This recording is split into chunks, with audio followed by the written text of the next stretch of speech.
Oh my gosh, you're here! Welcome to My Chatbot Life, where chatbot marketers share high-converting strategies in this new conversational marketplace. Each week, MKJ introduces you to bot builders who are just like you, a little techie, a little markety, and a whole lot of geeky. Buckle up as Chatbot Mom enjoys another journey into My Chatbot Life. Hello there, my Chatbot Lifers. Welcome, welcome, welcome. Episode number 4. This is the 4th interview I've done, and it's with a dear, dear friend. Actually, he is the one that gave me the hashtag and nickname Chatbot Mom. Yes, he's my chatbot son, Mr. Andrew Demeter. And I just keep being amazed as to how long I've known him and how many amazing things he's done. He's currently a college student, but he also has built some incredible bots, and he is the community manager for Chatfuel. If you are in the Chatfuel community, if you use the Chatfuel amazing platform, then you know my guest. So without further ado, I get to jump into a chat with one of my favorite people of all time. I got to tell you, we have this little inside joke. He's not in Washington, D.C. right now, so he's not doing it now, but he regularly sends me selfies with Teslas. Now, if you don't want to know what that's about, you're going to have to get to know me a little bit better, and then you'll know what that's about. All right, hang on for the ride. Enjoy this conversation. Here is my chat with Mr. Andrew Demeter. Hey there, friends. I cannot wait to chat with this gentleman. I get to chat with him here and there and everywhere and online, but we don't have a lot of focused conversations anymore, dear. What the heck? So we're going to have to change that. I know. It's that's what school does to you. Yeah, and running a business and having a family and yeah, all that stuff. But anyway, the gentleman you just heard, Andrew Demeter, is a dear, dear, dear friend and hashtag chatbot son. So we get to chat today, and all the other stuff that you heard in the intro that I did before this doesn't really compare to the conversation you can have with this amazing human. So we need to start though before you got into bots, because you and I kind of got into bots around the same time. Mm-hmm. But I want to know, what kind of a job did you have, if you had one, before you discovered chatbots? I mean, immediately before. Mm-hmm. Yeah, so I have had like 2 other jobs before this, but immediately before I wouldn't even really call it a job. It was just kind of my own like entrepreneurial venture in the making. I was a freshman at school in DC in college, and basically I was taking this online course about social media marketing just on my own. It wasn't part of what I was doing with school. And so I was taking that, and they were teaching you how to basically run a social media agency and work with like local clients. And so basically what I was doing before I learned about chatbots was reaching out to these specifically restaurants in the DC area. I love food. I have a passion for food. And so I was reaching out. I was like, hey, I want to help you with your social media. I was doing these what are called social media audits, where you basically go through all their social platforms, give them advice, and to kind of stick out and, distract myself from the noise of all the other, marketing requests basically that these restaurants get. I was actually ironically mailing them through, physical mail, mailing them these audits that I was compiling and put it in this brown manila envelope and everything. So yeah, that was kind of my foray into marketing. And then as a result of that, I learned more about bots, and then that really took me down a whole different path. Wow. And so what kind of a success did you get with that plan? I mean, how long did you do that? Yeah, so it's really funny in hindsight. I can't count the amount of hours that I spend, because it was like a very detailed audit that I did where I'd go through, very meticulously, and we'll probably talk about this later. I'm really a perfectionist. And so I would spend, so much time making this stuff and then printing it on this like nice thick paper that was expensive, mailing it and all that.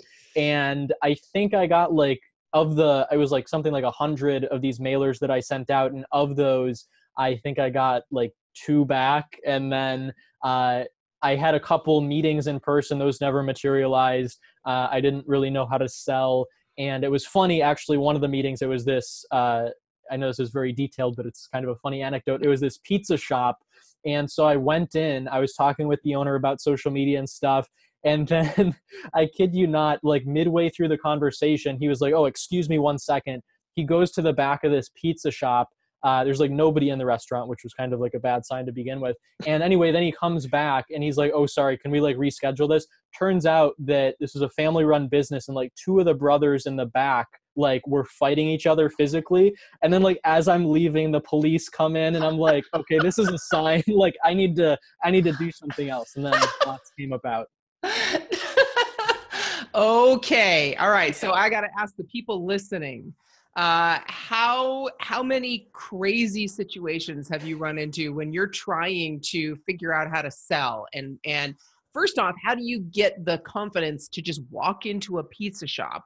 I mean, obviously you talk to them, beforehand and you mail them something, but still, I know people who I talked to, one of my students who was parked outside a dentist's office. And he's like, okay, I'm going into this dentist's office and I'm just going to go in and see who I need to talk to and do it. I mean, I used to do sales, right? And that's what we had to do. Walk up and cold call. And I knew the person in the office knew when I came in there what was going on. And it was already the barrier, like, you're going to try and sell me something. I can see you. You're a salesperson. It takes a certain kind of confidence and ability to handle rejection to do that. Not to mention possibly getting beat up, right? Or at least it wasn't me though, because I bruised like a summer peach, Mary Catherine Johnson. It would have been a disaster. But no, that is one thing that I would mention too to aspiring entrepreneurs or entrepreneurs out there who are kind of more introverted, because in some situations, I really do consider myself an introvert and others more of an extrovert. And so one actionable tip that I would give you is if you are kind of afraid or you have some sort of fear of going in and doing something like that cold, the solution for me is always like scheduling it ahead of time to give you some sort of excuse, right? Because if I like have an excuse to talk to somebody, it's super easy. I can have a great conversation. But if I have to just like go up to some random person on the street or like invade or intrude in their space, then it's just not it. I'm not good at doing that. So just a little tip for all of those listening. And whereas me, I can just walk into any conversation and just take it over. So I just major props. What I do. But anyway, okay. So how did you learn chatbots? I mean, I know there's all kinds of courses, there's all kinds of stuff. Most of us teach ourselves or take a course. I mean, how did you actually learn it? Yeah, so I learned chatbots really just through trial and error. That's kind of the learner that I am. I know it's not always the most efficient way to do it, but when I got into the space too, I mean, I was, along with many other people like yourself, one of the, early people to get in on bots, and there weren't really that many resources. And so, yeah, I just taught myself. And then as a result of teaching myself, I was like, oh my gosh, like I have all this incredible knowledge. I need to share it with people. And then as a result of that, I created my course on Udemy, teaching other people how to use bots. And that ultimately is what led to me getting hired at Chatfuel. Dmitry Dumik, CEO, saw it and was like, hey, like, I love what you do. Do you want to work for us? And so obviously the rest is history. So yeah, to answer your original question, it was really just trial and error, building really random bots and, seeing what worked and what didn't. Isn't it? It's not that difficult, is it? I mean, really. Yeah. You would think that it would be. And I think the big draw for these chatbot building platforms to me too was just that it didn't require coding knowledge. I've only taken one programming course in my life. It was last year in school, my sophomore year. It was miserable.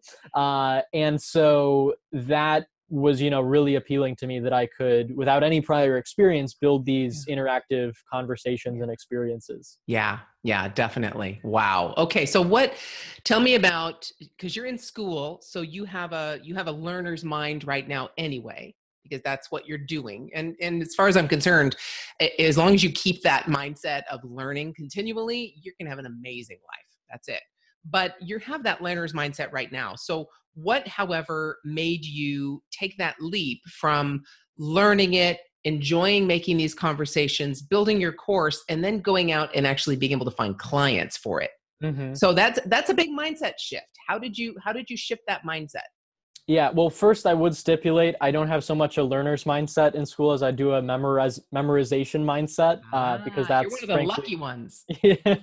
Well, I'm not saying that I have that ability. I'm just saying, that's what school is, based on my experience. But Yeah. yeah, so the transition from learning myself to actually reaching out and getting clients, it was kind of, I kind of used the same restaurant approach that I did in the previous entrepreneurial venture. I was building these bots for like people in my network completely for free, not with like any expectation that they were going to pay me. Again, I was just trying to provide value like I did with these audits, saying, hey, these are things you should take a look at. So I would build these, in hindsight, very like valueless bots for people, but nonetheless, I was building them to get experience. I was showing them. A lot of them had no idea what I was doing. They didn't understand the value of it. And again, I really didn't either at the time. And so I started with that. And then eventually, I don't know what it was. I think I'd really just attribute it to the course that I created, because I initially was selling it for money. But then as time went on, I was just like, let's open the floodgates. I'll make it free. And so the benefit of doing that was just for credibility, right? A lot of people, it was one of the first chatbot courses next to like Andrew Warner's. And so, just all these people going in, watching it, knowing my name, they'd reach out, they'd be like, hey, is this possible with bots? Or have a question, or can you build this for me? And so again, that credibility of having people come to me as opposed to me going to them really helped a lot. And then, some of the first chatbots that I sold, I was like, wow, this is actually like a viable business. In the past, I've, done some other entrepreneurial projects, but they really never took off. And so this was really exciting because it was my first like real business where I was talking to people with other like real businesses. I was making money, and it was just really a confidence booster as well. Wow. What's the first bot you built for money for a Yeah. client? Yeah, so I was thinking of this because I know you sent this question to me ahead of time, and I really had to look back. I probably could look back in my Chatfuel dashboard and give you the true answer, but I want to say that the first one was for an Amazon seller. And again, that was just really, it was just a whirlwind, like the whole experience, because they messaged me and they turned out to be like this really big like influencer in the space. I know that word gets thrown around a lot, but they were basically a really big influencer. They've been like on all these like conferences and media and everything. And then they're like, okay, like how much would this cost? And I kind of just like threw out a number, and they're like, okay, sounds good. And I'm like, why didn't I go What? higher? I Right. know. But again, I was just like, the value is here, so I'll just like charge whatever basically. And they accepted it. And I made this whole outline of work and like how I'd go about the processes, and then like created this contract. And so yeah, it was just really exciting to sell that first bot and show like, hey, there's actual value in what we're doing, not just a cute like automatic way to tell jokes to people. Yes. Oh my gosh. Yes. Wow. And so okay, so you were in business for a while, being a part of the Chatfuel team, which is an amazing team, by the way. I love those guys. But being part of that Chatfuel team brings you back into more of the employee status. But I know they would value your entrepreneurial spirit, right? And coming at it from an entrepreneurial place. So what do you think is the biggest mindset challenge you've had to overcome in business with these, varying roles that you've had, and in a very short time? What's the biggest mindset challenge you've had in business, and how'd you overcome it? Yeah, so I would say the biggest one, and frankly, I'm not sure I've ever really overcome it because, like I said earlier, I am a perfectionist, but I would say the biggest thing for me is really delegation, right? Because I'm such a perfectionist, I want everything to be, just the perfect way. A lot of times I'm getting bogged down in all these little meticulous details when in reality I should like be spending my time like thinking at higher level strategy. So yeah, I would say that's the biggest one. When I was selling templates for a while, I had all these different templates for business niches. And so when I was doing that, at one point, I actually did temporarily hire someone, or I shouldn't say like hire, but it was a freelancer. And so I had them basically fulfill the orders because it was just this long, arduous process. I remember I was in San Francisco on Black Friday like 2 years ago.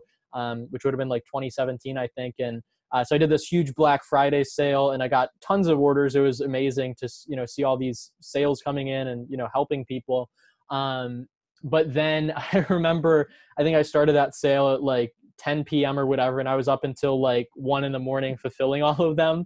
So there was kind of an irony of, like selling automation solutions and then doing all this stuff manually. So if I had learned to delegate better, that would be a really big advantage. I remember that. I remember that sale you had, and I remember you, being online and commenting at wee hours of the morning. I remember that. Yeah. And thinking to myself, dang, you know what, kid? Get this thing done. Get somebody in there. Yeah. I really should have. Thankfully, now we have an API that makes it all possible. Oh, that makes it much easier, right? Yep. Yeah. Don't have to worry about it. But in the absence of that, yes, delegate you got to do what you got to do. Oh yeah. I've built bots. I mean, I remember I talked to somebody yesterday that brought me back to my beginning, because she just basically came in. I talked to her a good 6 months ago with this webinar chatbot thing that I do. And she's like, well, we're doing this launch, so maybe we'll talk after the launch and, blah, blah, blah. So that's cool. Go, have a great day. And then she messages me again and goes, hey, can I talk to you? I've got a little project. I'm like, sure. So what she wants is nothing. It's really, there's no conversion. She's just like, well, I saw this friend that did this, and it's, I just want to bring them in and say, well, gosh, you can go, what do you want to do? Do you want to go sign up to our Facebook group? Do you want to go watch my free training? Or do you want to get on my email newsletter? And I'm like, what? I mean, that's like nothing. You're not doing anything. And I'm remembering back going, I ain't touching this with a 10-foot pole. Because I know there's no conversion, none whatsoever. There's no purpose. There's no adventure to bring people to an actual specific value that they need in their life. So I know it's not going to do anybody any good. So those days when we did that, right, and we just did it for the fun of doing it and just to be able to communicate in Messenger, are done. Have a clear path. And bring people specific value, and you'll be fine. But if you just want to play around with it, go play in somebody else's sandbox, please. Yeah, it was funny because I was telling you before we started, last week was at F8, which is Facebook's annual developer conference in California. And so it was funny there because I met someone in our community who, more power to him. He builds all these bots, but I was like, so, I see you're really active in these communities for bots and everything, but like, what do you actually do with them? And he's like, oh, well, like I just build them for myself. Like they never see the light of day. I just like mess around and everything. And again, in that context, like more power to him. He's just having fun with it. But, my fear or concern is that people are, working with clients and doing the same thing where they're just like playing around. Like you said, they don't have any specific business goal in mind, which is something that we see, a decent amount of users doing too, right? And they're users usually, not customers, because they're not like getting any sort of value in return for what they're doing. And so it's really this misconception that, bots are like tech, like the new tech trend, and you have to build one, but it's better not to have one in some cases if it's not doing anything valuable than, having one that's actually getting you results. Yeah. And the same thing with, this whole broadcast hullabaloo, right? Yeah. Everybody's all just going crazy, brouhaha to the heavens, right? But if you really do have an adventure and you really care and you bring value, you don't need to worry about that. Just chill. You got sequences, you've got adventures, you're bringing people on. It's okay. Life will go fine. And I would rather all the people who are just trying to broadcast blanket messages to their entire list, that they do go away and do something else, because they're making it worse for the rest of us who actually nurture and value and all those wonderful things. So yeah, we knew this was coming, right? I mean, this is something we knew was not going to stay free forever. And it's looking like it's coming to fruition. And that's another thing that I'd say too, again, at this conference that I was at, Facebook announced this new feature with bots that basically allows businesses to, in a sense, like build a bot at a high level for themselves using what's called this new lead generation API, which allows them to like populate these questions without having to use like Chatfuel directly. And so these two guys from this agency came up to me and they were like, you know, do you think this is like bad for agencies? What effect do you think this will have? And I ultimately was like, Facebook will make the changes they want at the end of the day. Like, you need to be innovative and, if one thing changes here, then pivot and, go to the next thing or find some way to, present that value to the client. Yeah. And most clients are not going to have the time to figure out somewhere in their Facebook page settings to do that. And to figure out then once they create this quick little interaction with this lead gen, where are they going to go with them? Mm-hmm. What are they going to do with them? What can they deliver? How's that going to work? Most clients they're spending their time and energy doing what they make money at, not trying to figure out how, okay, you go click on this part of the settings and then you go to the messaging part of the settings and then you go down here and you start filling out this form. They're not going to do it. Mm-hmm. Those people who are going to do it, more power to you, go do it. But that's taking away the time that you could actually be making money in your business. So There will always be people who need us to navigate that for them as the experts in this field. Yeah. The analogy that I always use is, there will always be a demand for the experts, like you said. Like there's Wix right now, which anybody can go there and make a website, but obviously the quality of it's not going to be there. All the things that the experts know, you're paying for, you get what you pay for, basically. Completely, definitely. Are you having fun building bots? So it's funny you say that. I really am not building bots so much as I used to when I had my agency, because now since I'm working at Chatfuel full time, I'm kind of doing a number of things between, the social media aspect of the community, between, servicing clients, hopping on calls with them, doing interviews like this one, blog posts, etc. So honestly, I'm not building bots that much anymore. But yeah, when I used to be doing it day in and day out, it was a blast. Some of the more complex ones that I did were, I'm not going to pretend that it was always sunshine and rainbows. I had this one that was like all these different connections. And I was like, the client sent me this mind map and it was like, 50 different files, and each mind map was like, it could span like a whole art gallery or something. It was crazy. But yeah, the satisfaction that I get for creating something of value for a business and, knowing that that's going to help people or entertain them or whatever else, that's ultimately the reward. That's what I like out of creating things. It's not the process that I like necessarily, but it's that end product that's super rewarding. So you're still having fun in the chatbot world. Yes. And that was electrified again last week when I was at F8. Meeting you saw the pictures, I'm sure, on Facebook that I shared, meeting not only all these incredible and super intelligent people from Facebook who I'm like, you're insane. Like all these people who go to like Harvard and Stanford and whatever else, I'm like, you're crazy in the best way possible. And then so meeting those people and connecting with them and being like, oh my gosh, there's actually like humans you can talk to behind this, Goliath that is Facebook. And then also, meeting all these people from the community, the Chatfuel community, and then just also other people in the chatbot space. I think there's a lot to be said for the face-to-face and like real world connections in this, super digitized world. Ironically, that happening at a Facebook conference. But it was, the energy level was just really invigorating. Isn't it amazing? It is really I sat behind my computer for the first, I would say 13 years of my online career. And I really did not go out and mingle with people, interact with people, hardly at all. Mm-hmm. It was all online. And I just started going to conferences, I think, in about 2017. I think one conference where I wanted to go meet Pat Flynn and John Lee Dumas, because I had relationship with them online. So I wanted to go meet them in person. And that was awesome. And then finally, 2018 was when I said, that was amazing. I've got to go meet more people that I know.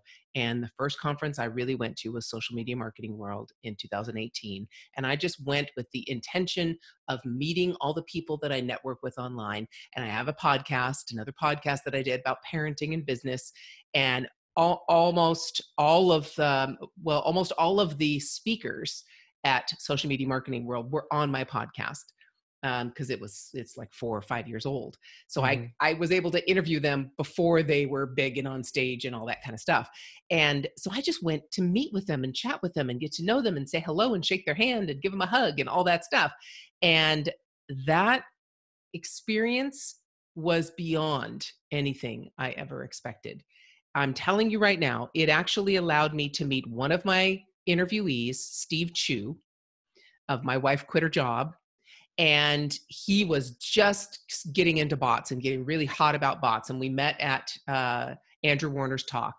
And we just started talking. And, you know, just like you and I, we just couldn't stop talking about bots and just you can do this. And what about that? And have you done this? And have you tried that? And I mean, we would just wouldn't stop. And so he invited me on his podcast.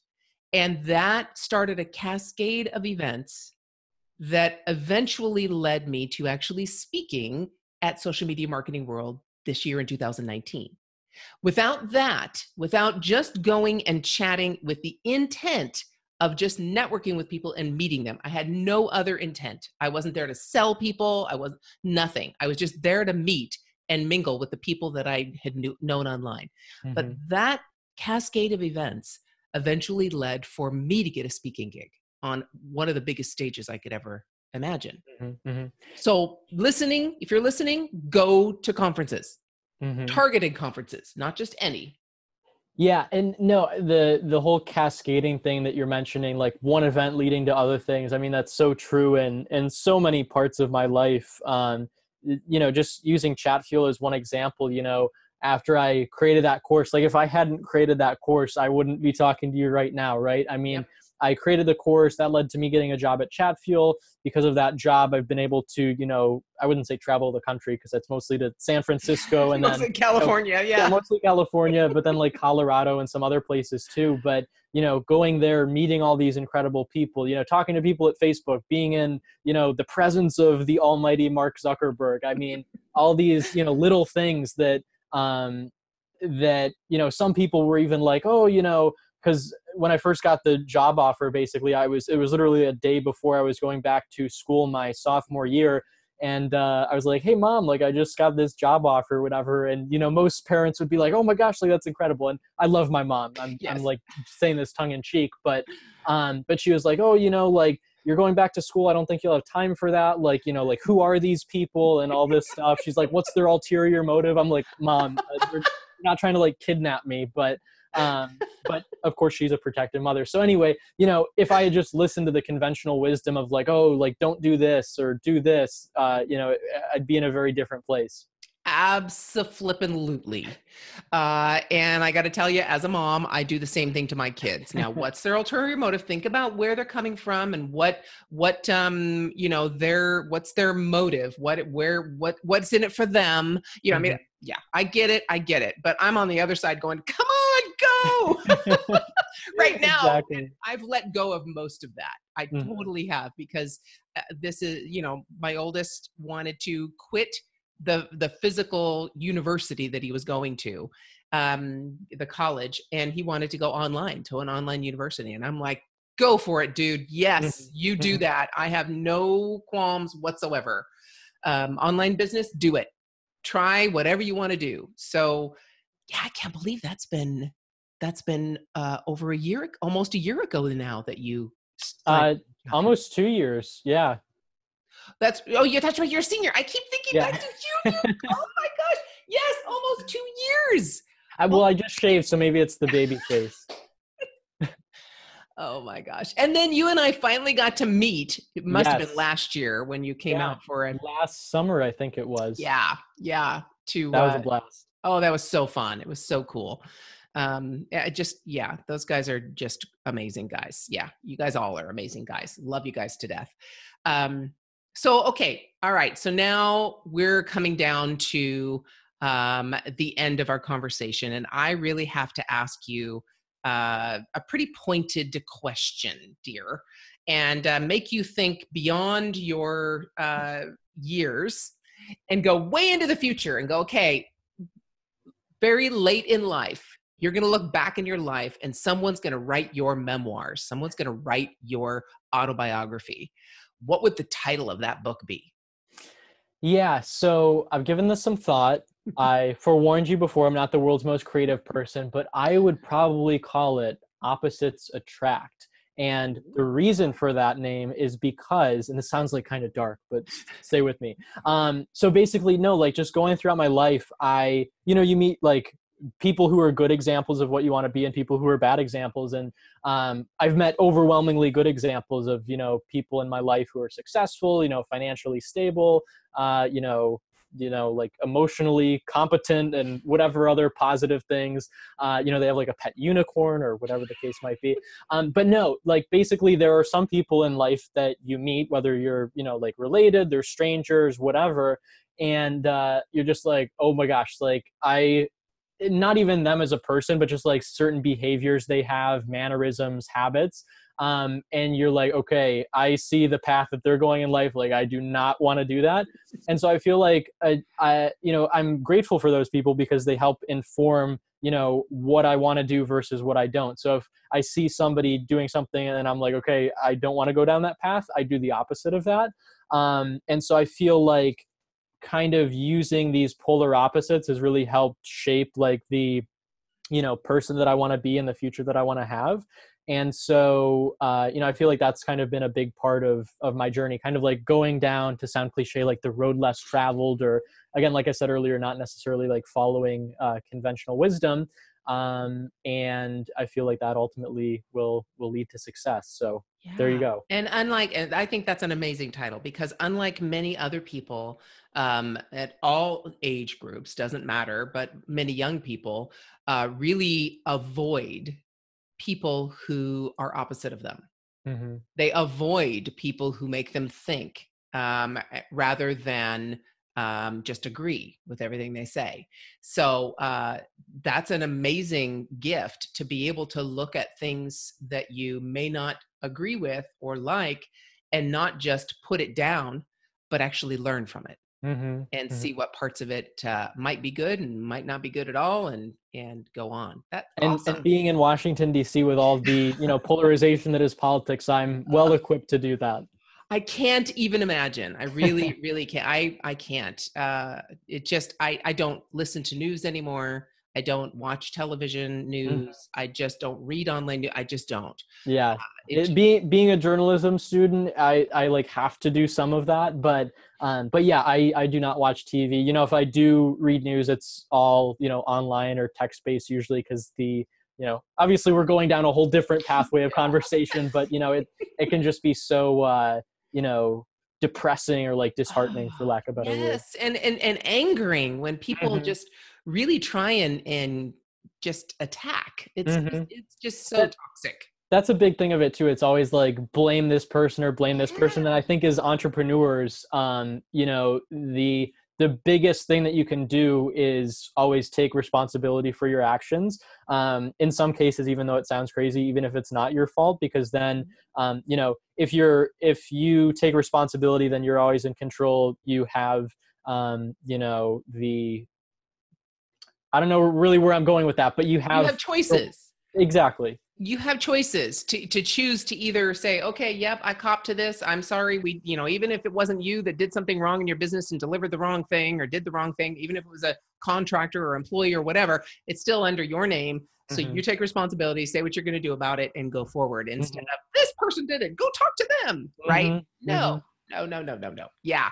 Oh my goodness. I cannot imagine. But even so, visiting Washington, D.C. was an incredible experience, not being in the world of it, but just visiting, and the history and the monuments there are. I remember one of your pictures recently when you were looking out the window, looking at the Washington Monument. I'm like, yeah, yeah, it's really, and then you go to Europe, and then you go to Rome, Mm-hmm. And you see, I mean, I got to stay in Rome right across from where Caesar was assassinated. Wow. I mean, I had to wrap my brain around that, which is a cat sanctuary now. So we won't talk about that. Sounds right up my alley. I know. It was funny. For the cat part, not the Yeah, the sanctuary cat part, not the assassination part. Yeah, no. So, But all right. So there's your book. Who would write that book for you? so yeah, I've been deeply contemplating this, and I'm not just saying this because this is your podcast, but it would probably be one of two people. One, you, because you are just the motherly figure in my life. Obviously, I have a mom, and she's Yes. my mom. But no, like you're just so always. You're just a true mom. You're like so warm and kind and like generous and patient and loving and supportive and all that good stuff. That's, by the way, your early Mother's Day gift, all those nice, no kidding. So yeah, I would say either you, because you have all those wonderful qualities, or Dimitri Kachin, who's from the Chatfuel team, because I work with him very closely. He knows, who I am to a good extent. And he has a hilarious sense of humor too. So laughter is always a good thing. Or maybe both of you could co-author it. I think we could do that.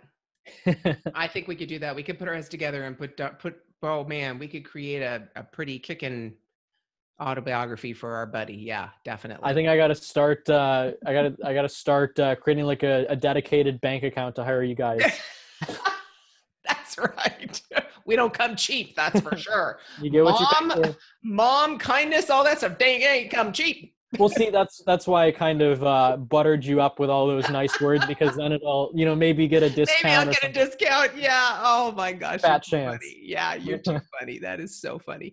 All right. So think about a quote that okay. So if we are building your amazing story of your life, first off, I've got to be alive still. So that's a good thing. Thank you. I appreciate that. Vote of confidence. I think we'll have like, Elon Musk will invent some crazy like life extending, medicine or whatever. Oh yeah. Yeah. So I'm already alive. So that's good. I'm still alive. That's a really good thing.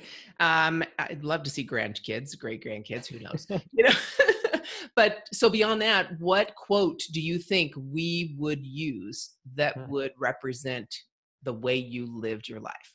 Yeah. So it is cliche, fair warning, but I would say do what others won't so you can achieve what others can't. Absolutely. Because one of the biggest things in, when I was doing my business and still, working at Chatfuel is, one of the most satisfying things for me of doing work, putting in the work, working with clients and all that stuff is not just the personal gain of it, not just the personal satisfaction, but really sharing that with other people. Whether it's, charities or just doing, random acts of kindness with your friends, strangers, whatever. And so for me, that's most fulfilling, right? It's not just saying like, oh, I made this much money. That's a temporary high of dopamine. It's great in the moment, but long-term it's not fulfilling, right? If you're, 80 years old and you live alone and you have millions of dollars in your bank account, but you don't have friends or you can't do anything like that, what does that mean? So I think that quote really resonates with me just because ultimately the goal is to give back and make the world a better place. Yeah, well, you've already reached the old soul stage, so now it's just actually living day by day to fulfill that. So yes, fan-stinkin-tastic. Thank you for joining me. I know everyone in the audience, this isn't your normal chatbot show. We're not talking about strategies and different bots you should build and the tech about it and all of that. And it really, life is not just about that. Life is really way beyond what you do day to day. It really matters how you wake up every day, face it, and the choices you make in that day and the relationships you make in that day that will make your life fuller than any bot you could build or any amount of money you could make. I'm just having a blast in this world. And based off of that like wonderful like lower tone narration you just did, I think you should also do the audiobook for this autobiography. That done. Sold. I'll do that for free. Excellent. I would love, yeah. Done. All right. Let's sign the contract, dear. Excellent. I'll send it over right after this call. Thank you so much, Thank Andrew. you. It's been such a blast. Always is. Thanks for listening to the My Chatbot Life podcast. To watch this video chat, visit mychatbotlife.com and get all the rocket boosters you need for your own chatbot success.